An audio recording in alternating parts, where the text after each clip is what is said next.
the total stress tensor is equal to the stress tensor due to tension compression plus the stress tensor due to bending moment plus the stress tensor due to the shear force plus the stress tensor due to the torque. And this is the last one. We haven't done that yet.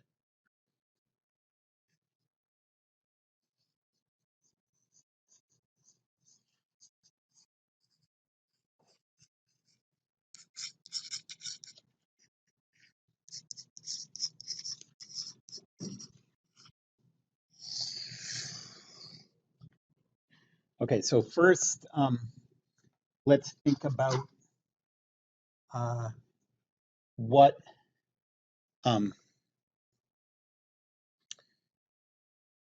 what element of torque we expect to be affected. So let's think about a beam with a circular cross section to start with.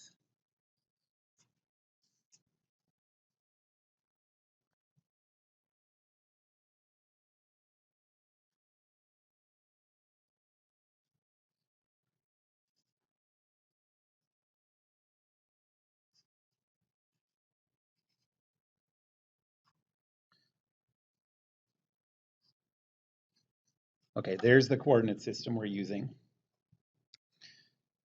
And let's imagine that we put this in a positive torque. And that means that we have a positive couple in the direction of the x-axis, you know, a couple in the direction of the positive x-axis on the right side. And in the negative x direction on the left side.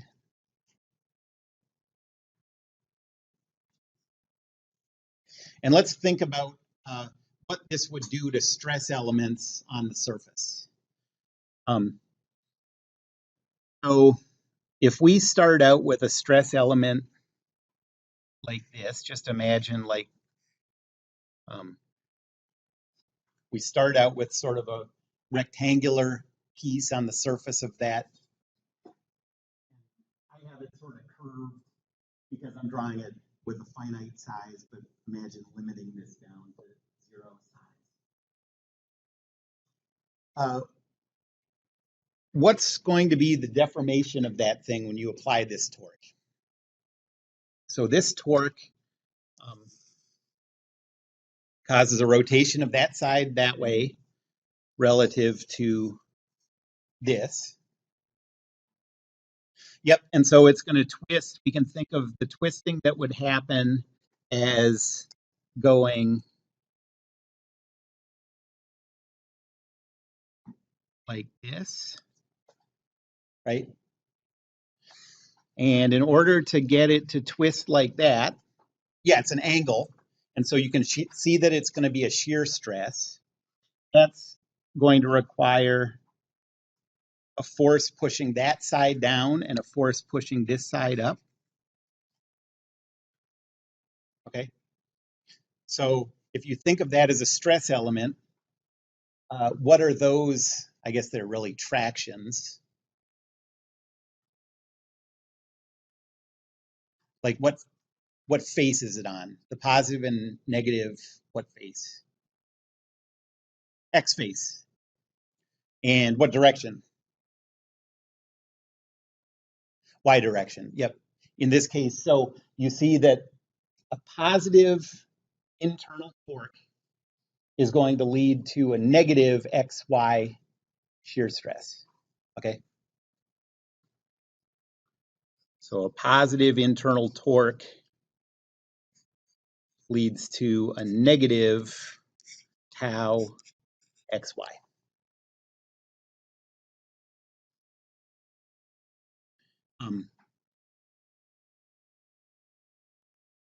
Tell me if you can visualize this. It might be a little too, without drawing more pictures, this might be a little too complicated. You have a question before I do this, Brian? Oh, no. Okay. So now, though, here's So now imagine that I take this orange thing and put it up on the top. Can you picture what would happen to that stress cube? Then it's going to be on the, it's still going to be on the X face, but it's going to be in the Z direction, right? So, in other words, this relationship only holds for a stress element that's on the positive Z side of the surface, okay? So this is on the surface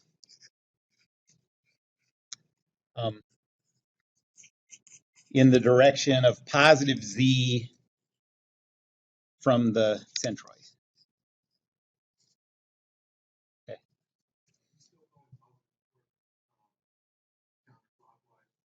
So positive torque means It'll still be counterclockwise. yeah, if you're looking down this way, it's counterclockwise. When you start talking about any kind of 3D stuff, you have to be careful thinking clockwise and counterclockwise because it switches depending on which side you're looking from, you know? So, but yeah, the way it works now is if you're looking down the positive axis, positive is counterclockwise. Okay, so notice that this idea is a complexity that we didn't have with the stress due to the shear force. We didn't have to worry about where we were on the surface to think about what element. So that's going to be a big thing when we go. Okay. Yes. That rectangle. Mm-hmm. Mm-hmm. Yeah, that's right. So how, what were you saying about what's happening? I'm just saying these are the two forces you need to deform it in this.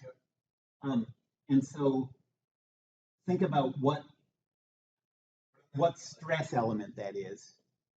This line over here on the right side of this little element is the X. That's the positive X face of that cube. You know, this is the x-axis. Yeah, so that's the x-axis. But if you draw that arrow on the parallelogram, it would be like on the y. Yes, it's in the negative y direction. But the face here, like, if think of that orange thing as the front of a stress cube, okay? The face that this force is acting on is the right side. That's the positive x face. So it's on the positive x face in the negative y direction.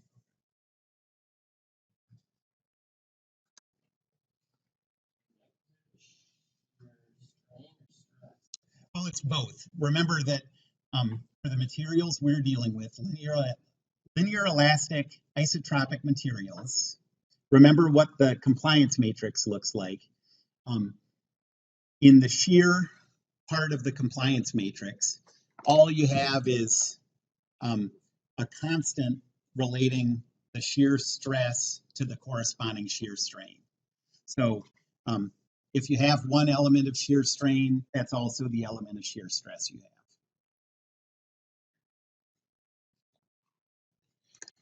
have. Okay.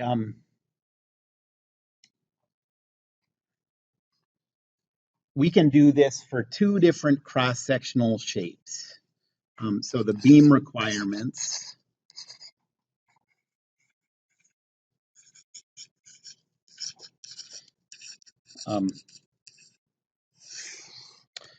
First, we can do it for round cross-sections. Circular.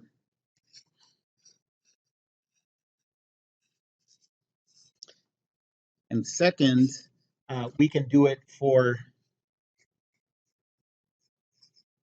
thin-walled,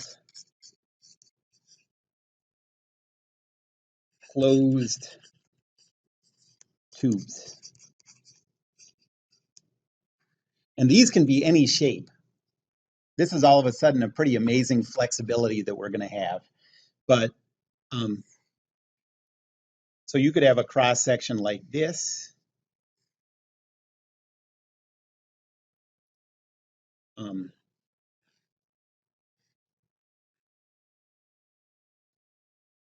I'm trying to draw all these thicknesses different. Those are both fine. The thing we can't do is, um, well, okay, let me go back to, so let me just go back to a triangle shape. But the thing we can't do is this, because it's not a closed tube. Okay. Um, and these are the cross sections.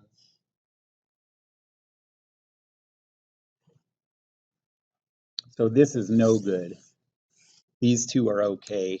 These are the cross sections we can deal with.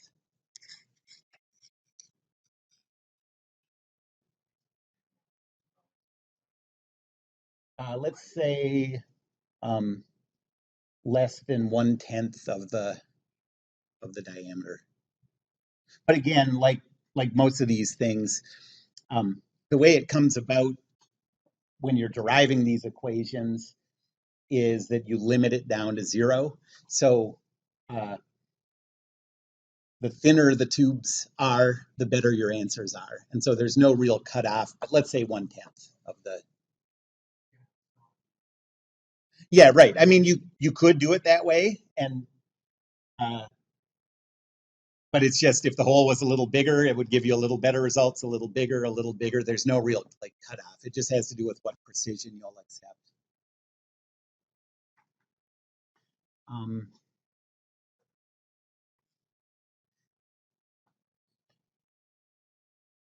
and yes. Mhm.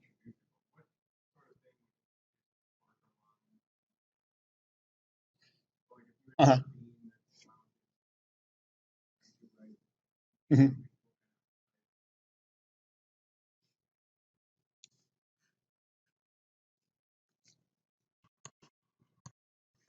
So first of all, remember that um, we just position these beams like horizontally just to visualize them and do the math and stuff. So it doesn't matter what, but um, you could have something like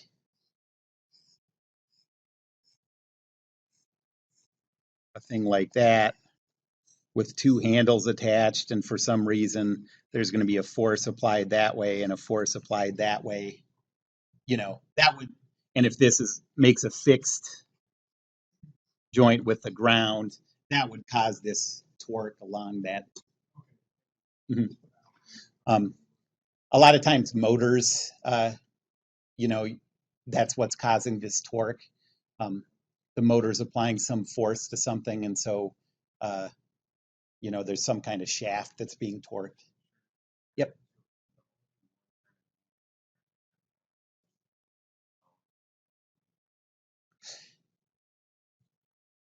Or a thin-walled rectangle, um, a thin-walled tube rectangle. Um, yes. Yep.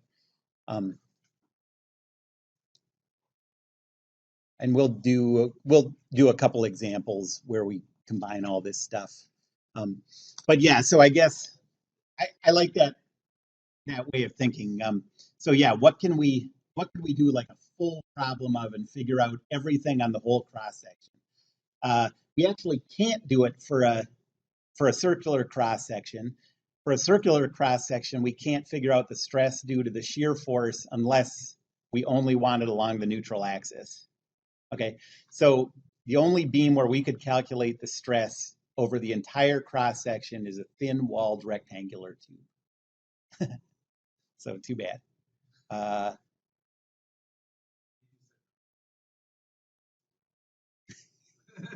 yeah, right.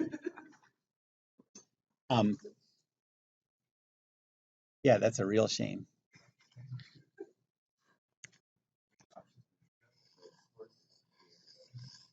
Yeah.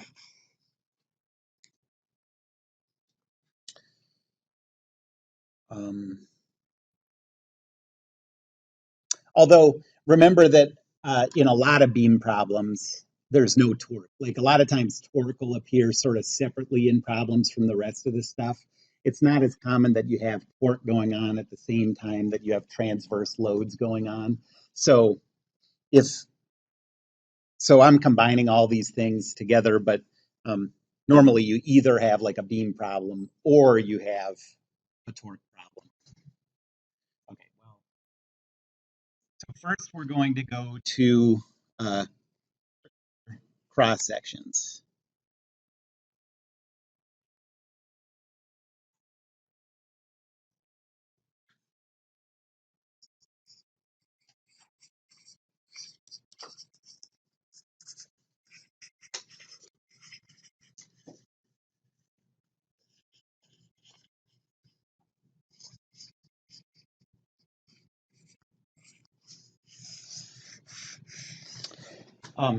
So the formula that we're going to use is that the torque and these subscripts, I'm going to write the subscripts X, Y, but I want you to notice I'm writing them uppercase.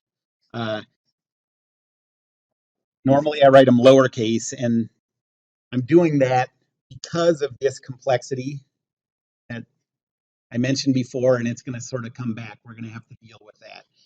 That which elements of the shear stress you're dealing with depend on where on the surface you are.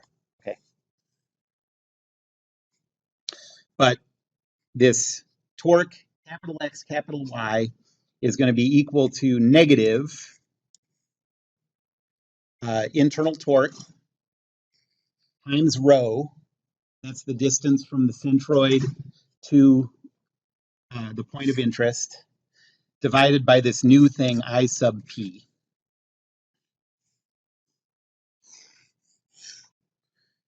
This I sub p is called the polar moment of inertia.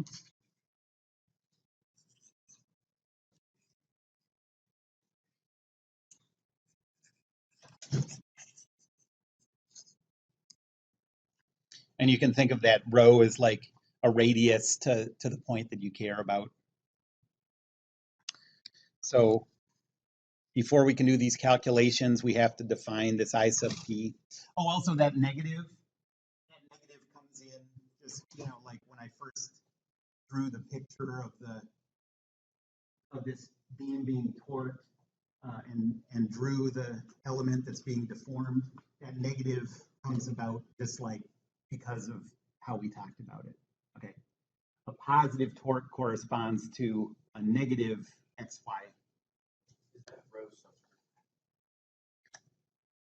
This rho is a variable that's multiplied to it, and this p is a subscript.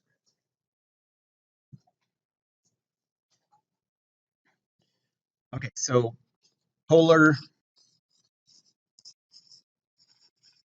moment of inertia.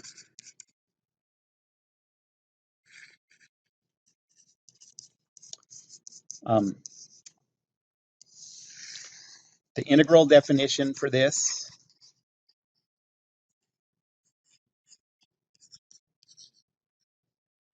says I sub p is equal to the integral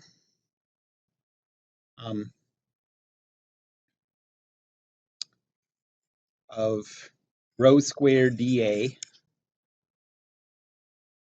and this is from, the inner radius to the outer radius. It looks a lot like the expression for the area moment of inertia. Anyone happen to remember that well enough to notice what the difference is here? There's only one difference.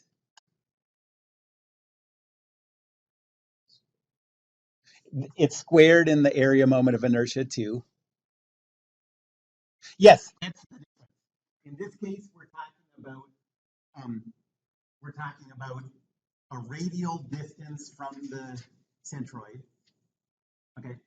And in the other case, we're talking about a vertical value of y from the neutral axis. So that one's all up and down. This one is radial. That's what makes this polar. So this rho is the distance from the centroid to this infinitesimal area dA. We only need this for a circular cross section. You can use this. It doesn't take very long, but I'm not going to do it, I don't think. But this formula gives you that I sub p is equal to pi times the radius to the fourth over 2 for a solid circular cross section.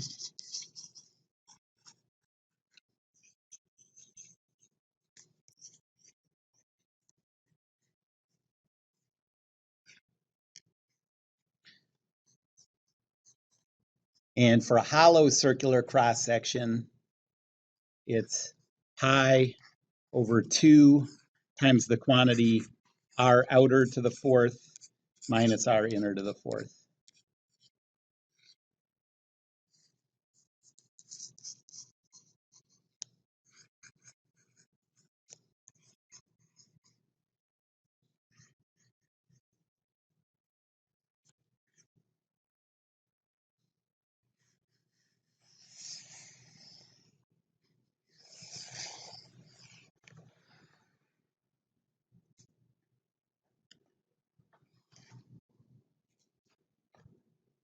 All other tubular shapes that were circles, you'd have to go through the integral.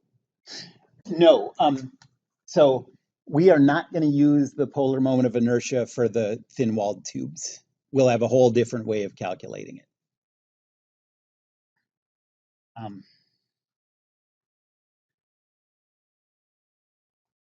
And now, so now we're back to this formula that says tau capital X capital Y is equal to negative torque times rho divided by I sub p. And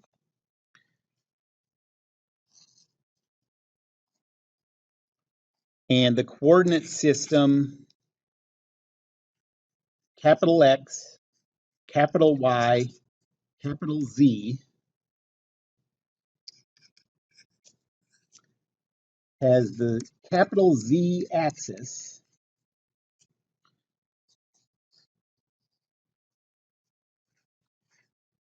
pointing from the centroid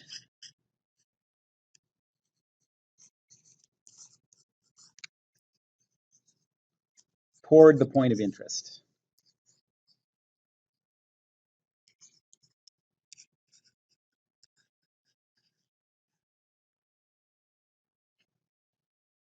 Okay, so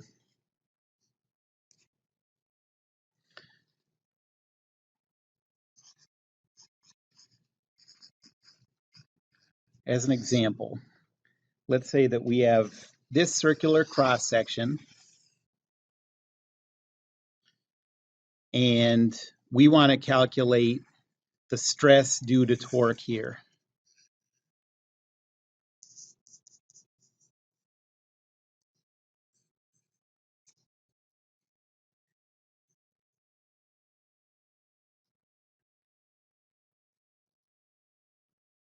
How do we do that? Here's the centroid. Okay. So we're going to set up an initial coordinate system with the z-axis in that direction. The x-axis is still pointing out towards us. And the y-axis then has to be this direction.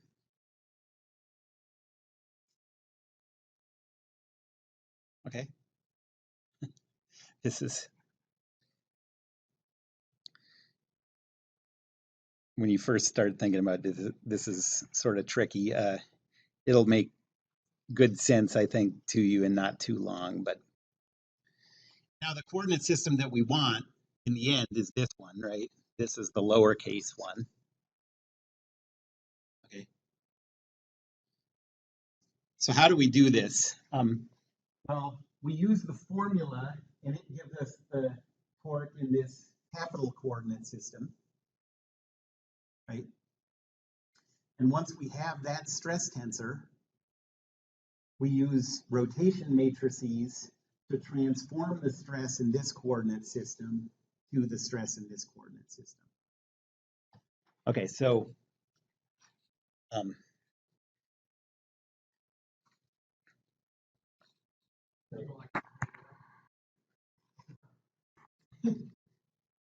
I've been coddling you guys for too long. Yeah, exactly. It's a big advantage when you know what you're writing. Okay. So the steps. 1, use the formula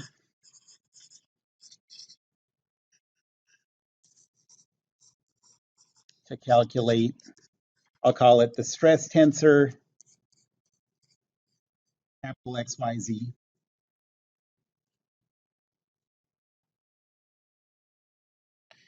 And then second, the stress tensor that we want is going to be Q times the stress XYZ, capital XYZ, I mean, times Q transpose.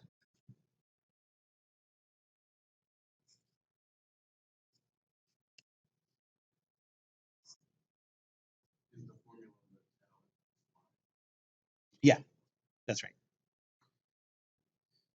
All right, so if this, let's say the angle between this little y and big Z is like 30 degrees, what would be the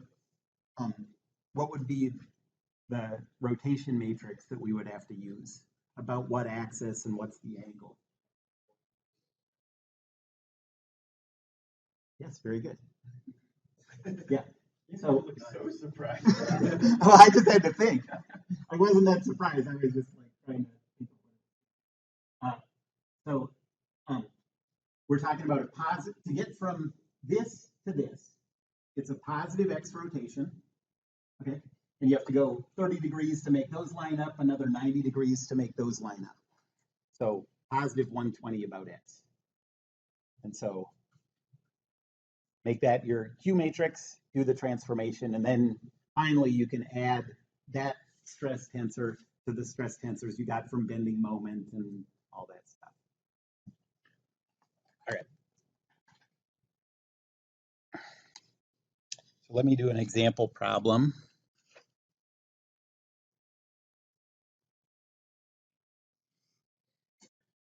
Let's say we have a cantilever shaft connected on the left, and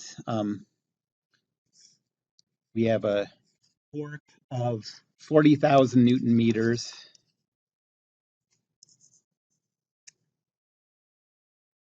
And let's say that the cross section, so there's the centroid, there's our y-axis, here's our z-axis, the x-axis is coming out towards us. And let's say that we want to calculate the stress tensor at a point here, and we want to calculate the stress tensor at a point here. And actually, let's move this one to be halfway out, okay? Because these stresses, you have a stress at every one of these points in this cross section.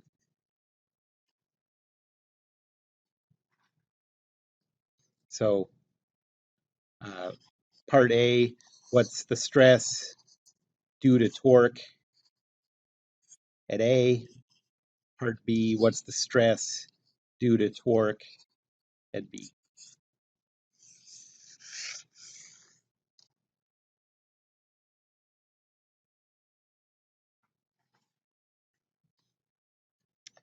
Okay, so first, we have to figure out what the internal torque is going to be at points inside there. That's a very easy internal loads problem, but remember that what we're dealing with are internal loads. So how many cuts do we have to make? Just one. We don't even, so this represents the whole beam. It doesn't affect the answer here, so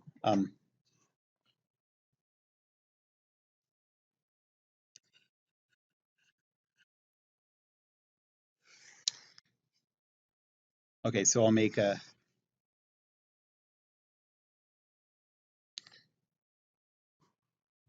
before we do, I'm sorry, I'm gonna make your notes look bad. Before we do the cut, we have to calculate the external loads. So first I'll do a free body diagram of the whole thing.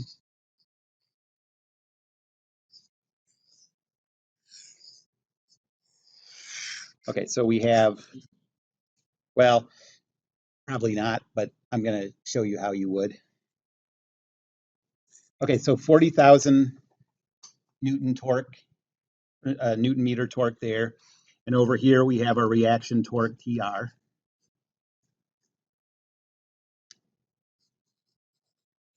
The moment equation about the x-axis says TR plus 40,000 is equal to 0.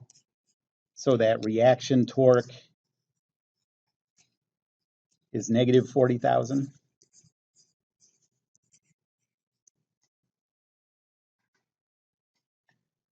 And now that we have that, we can do our cut.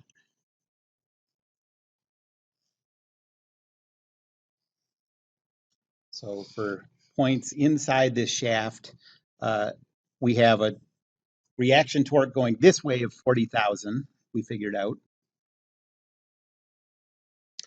And now we have our internal torque, T.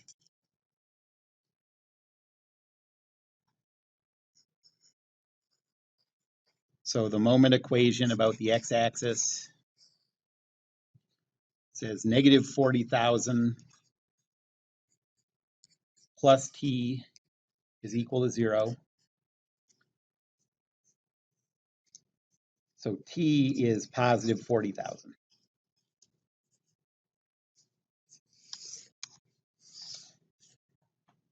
Okay, so at every x value along this shaft, the internal torque is positive 40,000.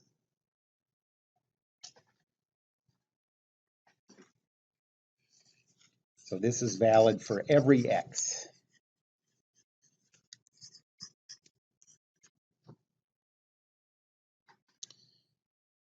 And now that we know that, we can calculate the polar moment of inertia. That's pi over 2. Can I give a radius for this? 0.05 meters, 5 centimeters.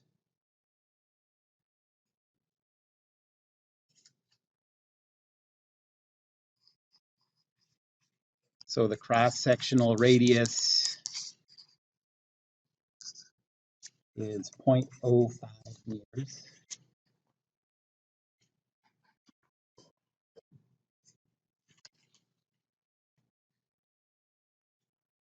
So the polar moment of inertia is pi over 2 times 0.05 to the fourth.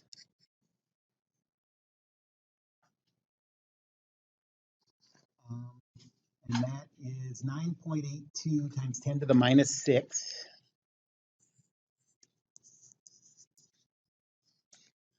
meters to the fourth.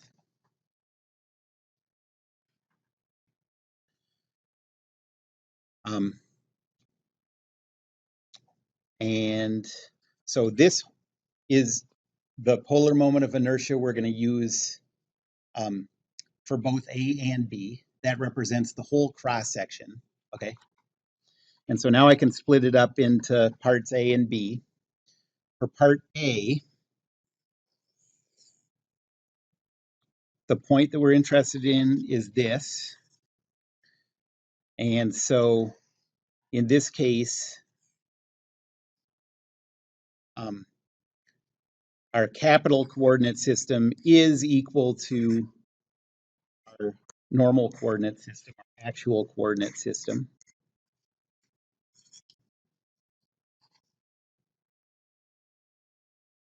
Okay. So tau xy is negative 40,000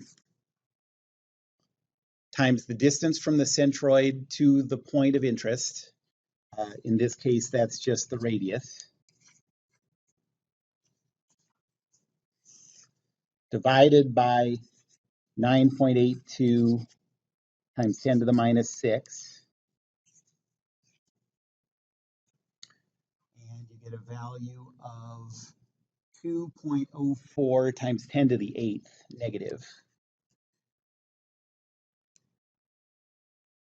pascals.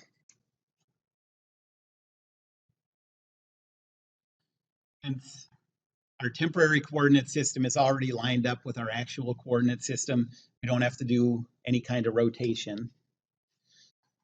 So our stress tensor due to torque at this point is 0, negative 2.04 times 10 to the 8, 0, then negative 2.04 times 10 to the 8, and zeros everywhere else.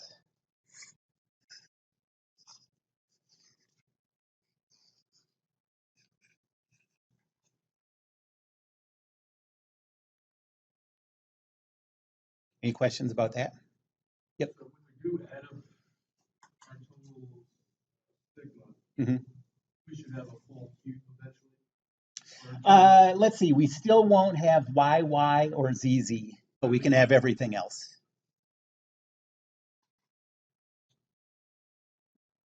And then for part B, so for this one now, here's the centroid. The point we want is halfway from the centroid to the end. And so our temporary coordinate system is this way.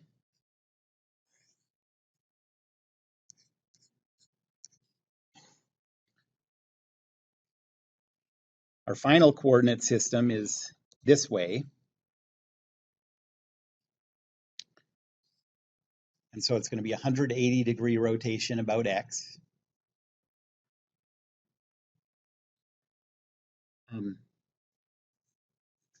Our tau capital X capital Y is equal to negative 40,000 times rho. What's the distance rho from the centroid to the point of interest? Yep. 0.025 divided by 9.82 times 10 to the minus 6. And we just get half of what we got before. 1.02 times 10 to the 8th negative.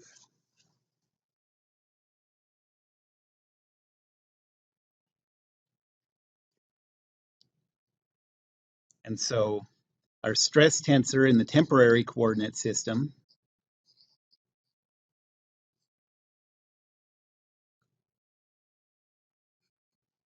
is 0, negative 1.02 times 10 to the 8th, 0, negative 1.02 times 10 to the 8th, 0, 0, 0, 0, 0.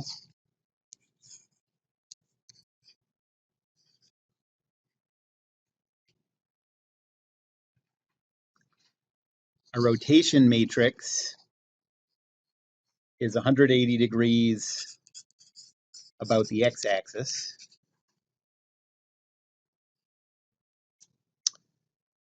which is, so that's going to be 1, 0, 0, and then negative 1, 0, 0, negative 1.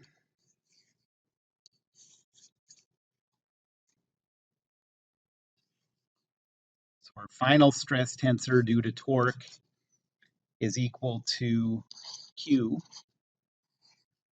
times the temporary stress tensor times Q transpose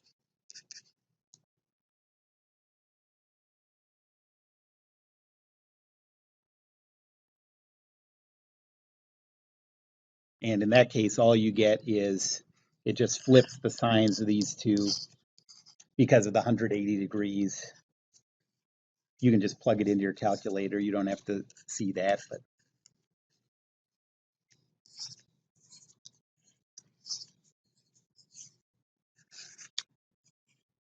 Pascal's.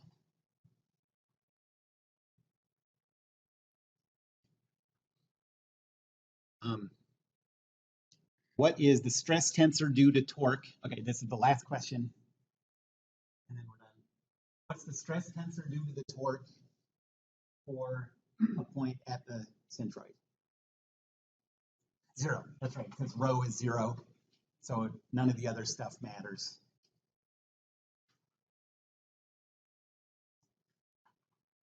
Any questions? You will. Yeah. But you will.